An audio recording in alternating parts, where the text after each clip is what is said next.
حقیقت میں یہ یونانی ورڈ کا ترجمہ ہوتا ہے نہایت ہی رحم دل، بلکہ ہر انسان کے لیے وہ رحمت ہوگا، ہر انسان کے لیے رحمت ہوگا، بلکہ اس کے ترجمے میں پیریکلیٹس کے ترجمے میں کہا گیا ہے جو جانوروں سے بھی اچھا سلوک کرے، جو کائنات کی ہر چیز سے اچھا سلوک کرے، اسے پیریکلیٹس کہا جاتا ہے۔ اب اس کا مصداق قرآن کی آیت میں ہے وَمَا أَرْسَلْنَاكَ إِلَّا رَحْمَةً لِّلْعَالَمِينَ، اس رسول ہی کو اللہ نے رحمت کہا ہے جس کو عیسیٰ علیہ السلام کی اس بائبل میں کہا گیا پیریکلیٹس ہوگا، وہ رحمت ہوگا۔ عیسائی آج بھی لوگوں کو گمراہ کر رہے ہیں، ان کے بڑے، کیونکہ اگر وہ کہہ دیں گے کہ پیریکلیٹس رحمت والا وہ مدینے والا ہے تو ان کا دھندا بند ہو جائے گا، یہاں کون آئے گا پاؤں چومنے، سب کے سب پھر مدینے کا رخ کریں گے، اسی لیے چھپاتے ہیں، لیکن ہم بتاتے رہیں گے انشاءاللہ۔ عزیزان گرامی، عیسیٰ علیہ السلام کی پاکی بیان کرنے کی بات آئی، انہوں نے کیا نشانی بتائی؟ وہ رسول آئے گا، میری پاکی بولے گا، مجھ پر الزام لگائیں گے اور میری ماں کو گالیاں دیں گے تو وہ اسے طاہرہ کہے گا۔ آؤ میں آپ کو حضور صلی اللہ تعالی علیہ وسلم کے زمانے تک پوری ہسٹری بتا دوں، 550 سال کی۔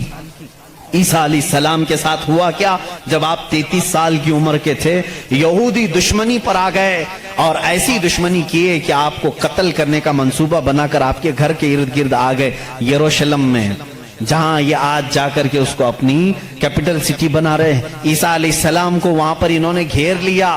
رات کے وقت عیسیٰ علیہ السلام اکیلے تھے اپنے گھر میں، اپنے شاگردوں کو جو جو تعلیم دینی تھی سب دے کر کے بھیج دیا، اور حضرت عیسیٰ علیہ السلام نے کہہ بھی دیا تھا اب میں تم سے ملاقات نہیں کروں گا، کیونکہ انہیں بھی پتا تھا کہ اب کیا ہونے والا ہے۔ رات کے وقت یہودی گھر کے اطراف جمع ہیں، اس کے بعد ایک یہودی کو انہوں نے بھیجا کہ جا اندر دیکھ کر کیا عیسیٰ ہے کہ نہیں ہے۔ وہ اندر گیا، میرے رب کی حکمت دیکھیں، اللہ تعالیٰ نے عیسیٰ علیہ السلام کو اسی وقت آسمانوں پر اٹھا لیا، اور جو اندر آیا تھا اس کو عیسیٰ علیہ السلام کی شکل دی تھی۔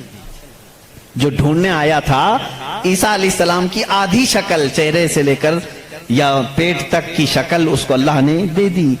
اب بہت دیر تک وہ باہر نہیں آیا تو باہر جو قتل کے منصوبے سے کھڑے تھے انہوں نے کہا اس کا کیا انتظار کریں، حملہ کرو، حملہ کرو، دھاوا بول دو۔ گھر پر سب گھس گئے، اندر آئے تو جوش میں ہوتے، جیسے آتنکی جوش میں ہوتے ہیں، انہیں پتہ ہی نہیں رہتا کس کو مار رہے ہیں کس کو جلا رہے ہیں۔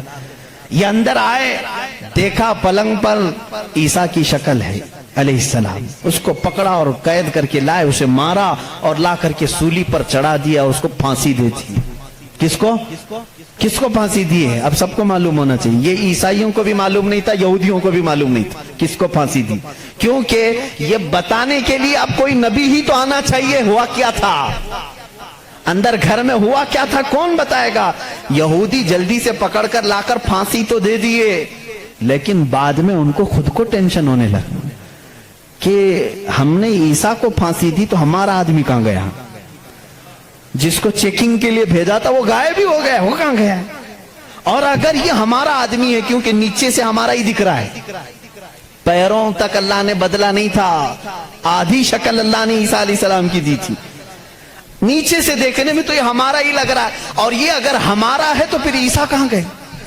اسی ٹینشن میں معلوم ہے 500 سال گزر گئے، اس ٹینشن میں 500 سال گزر۔ اب بیچارے عیسائیوں کو یہ بھی نہیں معلوم تھا، عیسائیوں کو کون بتائے گا، کیونکہ عیسیٰ علیہ السلام کے بعد سے لے کر ہمارے نبی تک بیچ میں کوئی نبی نہیں آئے، کوئی نبی نہیں آئے۔ عیسیٰ علیہ السلام کو آسمانوں پر جب اٹھا لیا گیا تب سے تاریخ شروع ہوئی، جو آج ہم تاریخ میں بیٹھے ہوئے ہیں 2021 میں، یہ 2021 سے پہلے کا واقعہ ہے۔ اب تاریخ وہاں سے شروع ہوئی، ٹھیک 570 سال گزر چکے تھے، عیسیٰ علیہ السلام کو آسمانوں پر اٹھا لیا گیا، جھگڑے چلتے رہے عیسائیوں کے اور یہودیوں کے، یہ ان کو قتل کرتے تھے وہ ان کو قتل کرتے تھے، کئی بار بیت المقدس کو لوٹا گیا، کبھی عیسائی وہاں پر قابض ہوتے تھے کبھی یہودی قابض ہوتے تھے، کیونکہ عیسائیوں کے لیے بھی مقدس تھا یہودیوں کے لیے بھی مقدس تھا، لڑائیاں چلتی رہتی تھی۔ وہ عیسیٰ علیہ السلام کو گالیاں دیتے تھے اور ان کو کہتے تھے کہ وہ فلاں سے پیدا ہوا فلاں سے پیدا ہوا، بی بی مریم کو زنا کی تہمت لگاتے تھے۔ عیسائی صفائی دیتے رہتے تھے، نہیں وہ اللہ کی طرف سے آئے تھے، بعد میں پھر ان کا بھی بگڑ گیا عقیدہ، نہیں اگر یہ بار بار کہہ رہے ہیں کہ عیسیٰ کے باپ نہیں تھے، کیسے ہو گئے، تو عیسائی بولنا شروع کر دیا ان کا باپ تو اللہ ہی تھا، خدا ہی تھا. تو یہ ان سے بچنے کے لیے اسی ٹینشن میں 550 سال چلے گئے. پھر میرے آقا صلی اللہ تعالیٰ علیہ وسلم تشریف لائے. جب مدینہ طیبہ میں آئے تو ان لوگوں کے جھگڑے دیکھے. مدینے میں عیسائی بھی تھے، یہودی بھی تھے. اور حیرت کی بات میں آپ کو بتاؤں، مدینے میں عیسائی بھی تھے، یہودی بھی تھے. کیوں تھے یہ لوگ پہلے سے یہاں پر؟ بڑا طویل واقعہ ہے. یہ گاؤں بھی نہیں تھا، شہر بھی نہیں تھا، کچھ بھی نہیں تھا. مدینہ کچھ بھی نہیں تھا. ایک بار یمن کا بادشاہ وہ حج کے لیے آیا تھا، خانہ کعبہ کا طواف کرنے کے لیے. اس کے ساتھ 700 علماء تھے. کتنے؟ 700 علماء تھے. وہ جب واپس جا رہا تھا تو وہ علماء جو تورات بھی جانتے تھے، انجیل بھی جانتے تھے، انہوں نے ساری علامتیں میرے نبی کے آنے کی پڑھ لی تھی. انہوں نے زمین کو دیکھا اور پہچان لیا. کہا وہ آخری رسول جو آئیں گے وہ اسی زمین پر آئیں گے، کیونکہ ہماری کتابوں میں لکھا گیا ہے عرب کے صحرا میں ایک چٹیل میں ایک زمین ایسی ہوگی جو پہاڑوں سے گھری ہوگی اور درخت کھجوروں کے کثرت سے ہوں گے، وہاں ہریالی ہوگی، اس کے بیچ میں وہ رسول آخری زمانے میں آئے گا. ان لوگوں نے پہچان لیا یہی زمین ہے. تو وہ عیسائی اور یہودی جو علماء تھے، وہ 700 علماء بادشاہ کے ساتھ جانے سے منع کر دیا. انہوں نے کہا ہم یہیں رہیں گے اور اس نبی کا انتظار کریں گے، وہ جب آئیں گے ہم ان کے انتظار میں رہیں گے. تو مدینہ بسایا گیا تھا کس کے لیے؟ میرے نبی کے انتظار میں. اس سے پہلے وہاں آبادی نہیں تھی، کوئی آبادی نہیں، اور بسایا ہی نہیں یہودیوں نے. یہودی ہی انتظار میں آ کر کے مدینے میں رہے. اور اتنا ہی نہیں، وہ بادشاہ نے ان کے لیے سب کے لیے گھر بنائے، ایک آبادی بنی، اور اپنا ایک لیٹر بھی دے کر کے گیا کہ اگر وہ نبی آ جائیں تو میرا یہ خط ان کو دے دینا کہ میں بھی ان پر ایمان لاتا ہوں. اس واقعے کو کئی 100 سال گزر گئے لیکن وہ خط محفوظ تھا. جب رسول کریم صلی اللہ علیہ وسلم مدینہ ہجرت کر کے آئے تو آپ سب کو معلوم ہے، میں طوالت میں نہیں جاتا، تفصیل میں نہیں جاتا. حضور پاک صلی اللہ علیہ وسلم کو ہر کوئی اپنے گھر بلا رہا تھا. حضور نے کیا فرمایا؟ میری اونٹنی پر چھوڑ دو، یہ جہاں بیٹھے گی وہاں میں قیام کروں گا. اونٹنی کہاں بیٹھی؟ حضرت ابو ایوب انصاری کے گھر پر. اسی صحابی کے گھر کیوں بیٹھی؟ حضور صلی اللہ تعالیٰ علیہ وسلم اس گھر میں مہمان ہوئے حضرت ابو ایوب انصاری کے. روایت یہ ملتی ہے کہ دوسرے ہی دن ابو ایوب کے پاس، انصاری رضی اللہ تعالیٰ عنہ کے پاس، وہ لیٹر موجود تھا جو بادشاہ نے دیا تھا. وہ خط موجود تھا جو کئی 100 سال پہلے بادشاہ دے کر گیا تھا. وہ ان کی اولادوں میں چلتا آ رہا تھا.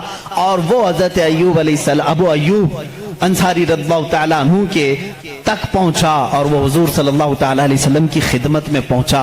میرے عزیزو، ان عیسائیوں نے اور یہودیوں نے مدینہ بھی بسایا میرے نبی کے انتظار میں، لیکن جب وہ رسول حقیقت میں آ گئے تو انہوں نے کیا کیا؟